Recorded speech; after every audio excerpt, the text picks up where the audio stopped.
episode of Roaring Tiger's Garage. I'm Steven, your host for today's episode. And today, we're going to add stripes to Blanca.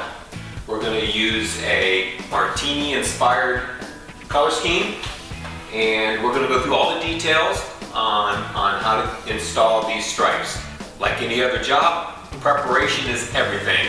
So we're going to spend a significant amount of time marking out where it's going to go, cutting the pieces to the right size, and then doing the application. As you can see in the back here on the tail, we actually already have a piece. These stripes did previously exist on Blanca.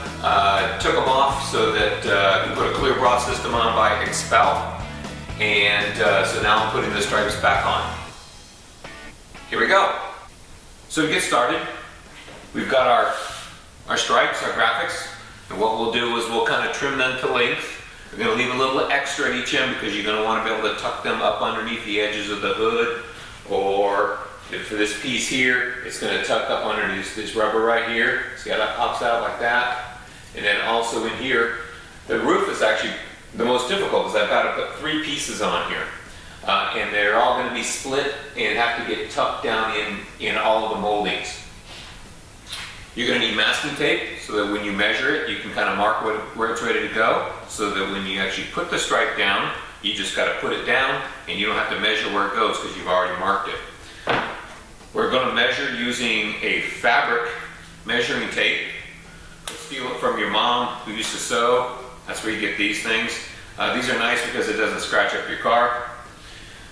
You need a little squeegee because you're going to put water on it. I know it's a sticker, but we're putting water under it. Which brings us to our secret ingredient. And our secret ingredient here is water and alcohol. So you put a bunch of water in there, put a little bit of rubbing alcohol or isopropyl alcohol in there. And what that does is that basically allows you, when you put it down, to kind of move the sticker, the adhesive layered stripe where you need it, and then you squeegee it down, and then the alcohol helps evaporate it a little bit. I know it's crazy, you're putting water on a sticker, we all know that doesn't work, but it is the key to doing this. Because if you put this down dry, you get it once, and that's the only chance you get. So we're going to start now by measuring center line. Actually, the first thing we're going to do is we've got to take the emblem off of the hood. These little holes under here have 8mm nuts in there, and what you want to do is when you loosen them up vertically, so that when it comes out, you get the nut. As you can see, it's not a normal nut. It actually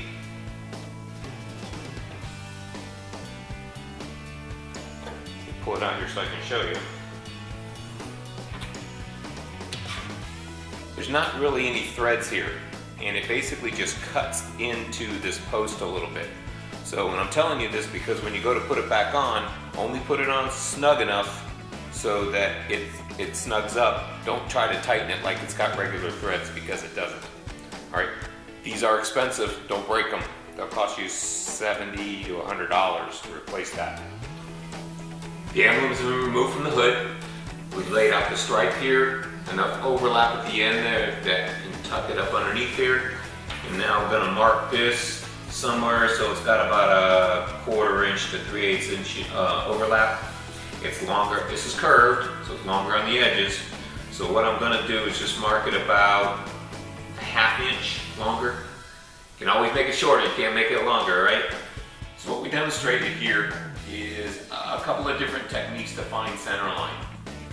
The first that we talked about before doing it is just measuring corner to corner, drawing the line, then go corner to corner, and where they intersect, that's your center line.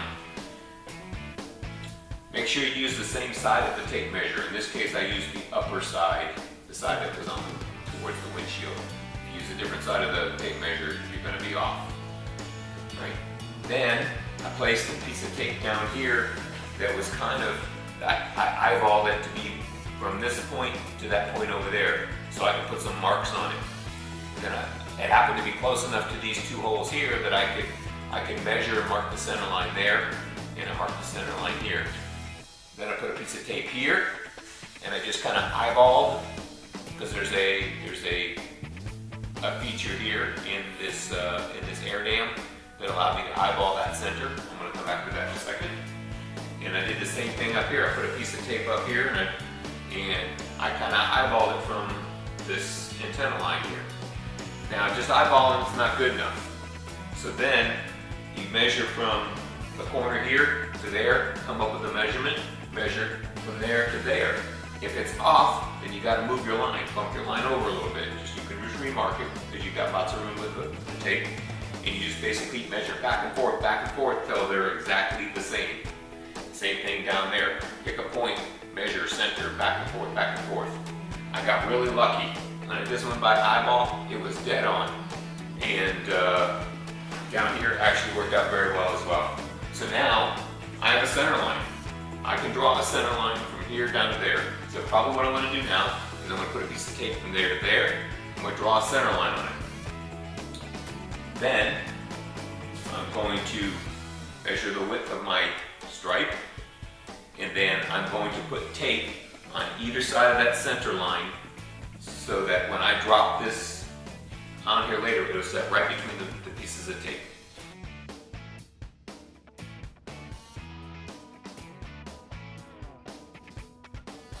So as you saw there, we drew the center line. We used a pen to draw on the tape. Obviously, very gentle on the tape. You don't want to damage your paint by pushing too hard with the pen. The decal is 180 millimeters wide.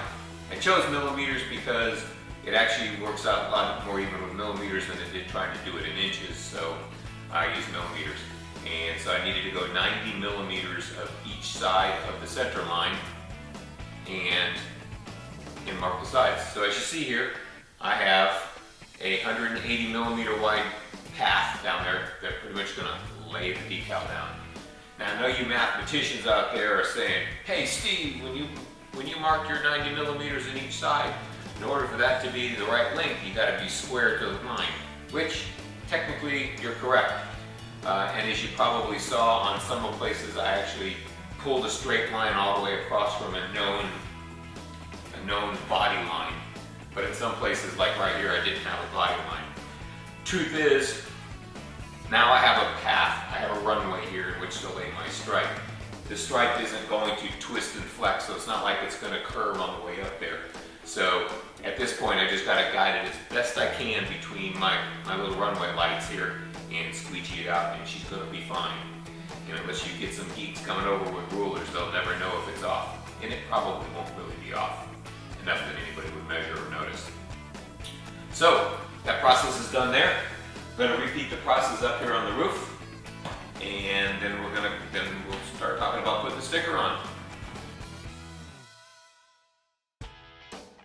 So the time-lapse thing's working pretty well for me, but I'm going to try something here. I'm going to try to put this stripe on real time for you. We're going to peel the backing. We're going to spray down the back of the decal and the hood, and then we're going to straighten it all up and squeegee it down. So hang with me here, folks.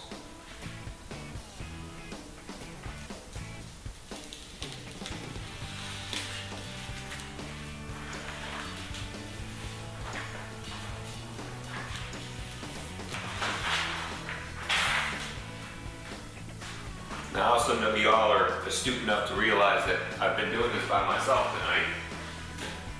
And it obviously would be a lot easier if you have some friends, or probably just a friend, to come help you do this.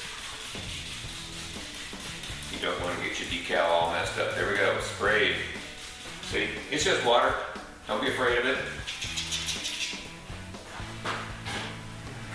Here we go.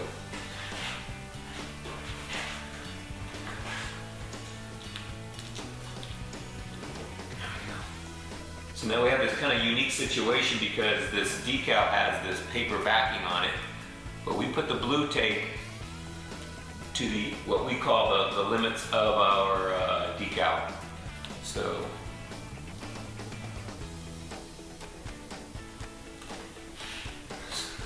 that's the basic process here. I am going to play with it quite a bit, so I'm not going to stay real time with you. So let me play with it. Alright, so we pulled the paper off, and pulling off the paper actually caused a little bit of a problem, because as you peel the backing paper off, it pulled the decal back up off the car. So I think in other pieces we'll pull those off beforehand. But because you've got that alcohol-based water in there, it doesn't matter, the decal will slide around and do what you gotta do. As you saw in the time lapse, I was able to pull it up easily 10-12 times to make sure that it was laying down right and wasn't kinked. So now I squeegeed all the water to the edge here, and try not to get any fibers in here. All right. And now, basically just gonna fold this right over the edge here. And also, I noticed you guys looking in my trunk, I got my Govino wine glasses in there. Never go anywhere without wine glasses and a wine key. All right.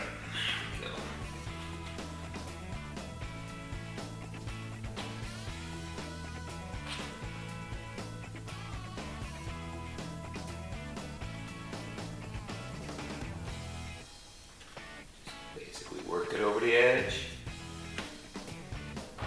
Squeeze out that water. If you squeeze out the water, it'll stick. Another great tip for you if you're going to be working up on the roof of the car. Initially I wasn't intending to do this, but I can see that I'm going to have to get up there. So I got a couple of towels and I put them down here on my sill so I can stand on the sill here without scuffing up that plate. If you've ever taken your car to the dealer and kind of got it back when it all scuffed up, you know exactly what I mean. Also, I did pull the sticky paper, I pulled the sticky one off first, and then because it's easy to peel this and spray them and put them on. So I'm going to do all three pieces at the same time. I'm going to spray them all, put them in place, position them, and I also have a little plastic tool that I will use to tuck the edges under the rubber right here or down here. Well, there we go with a little finagling. The hood one went in really nice. This piece here tucked in really nice here. Here, probably next time I do this, I'll probably pull the seal out from the moonroof, and that'll give us a nice clean area without getting those little black fuzzies on the sticker. In which case you can actually leave about 1/4 of an inch to lap down there. Also on the same thing for this back piece here, I would remove the seal, and that seal basically just snaps down off the outside. It's hooked up on, this has a ledge that goes down, and there's this fuzzy seal that basically just snaps up on the end there on the side. So you just push it down and take it out, and then that'll give you a nice front edge here to finish that one, a nice back one to finish this one. And on the roof itself, if you leave about a 1/4 inch hanging out over there, and then when you lower the roof, it'll push it back, and then when it comes back up, it'll actually tuck it for you. But when you push it back, you can tuck the front. Again, you need about a 1/4 inch overlap, and slide it back up. Voila, and it's done. So we have one more thing to do, and one more decal to put on, and that is, I'm going to walk around here a little bit, is the martini one has to go on. I cut out the decal down to this corner and down to this corner, and also these top corners here. Randomly kind of placed it, centered it on the lower sticker here, and then I measured from this corner up to that corner of the hood, this corner to this corner hood, and just kept wiggling around until it was even. Then I double checked the lower corners back to a common point on both sides. So this is where it needs to go now. Put some corner tape here to kind of identify where it's going to go. Now we're going to do the same process. We're going to peel all the sticky stuff off, spray it, position it, double check the measurements, squeegee it down. Well, there you go, folks. Striping a 2007 Porsche GT3. Inexpensive stripes from eBay. They're fun. No big deal. A couple months, tear them off, try something new. We hope this video was helpful in you performing maintenance on your own cars We know that you're as passionate about your Porsches as we are. If you found this video helpful, please give us a thumbs up. And if you like us and what we're doing, subscribe to Roaring Tiger's Garage.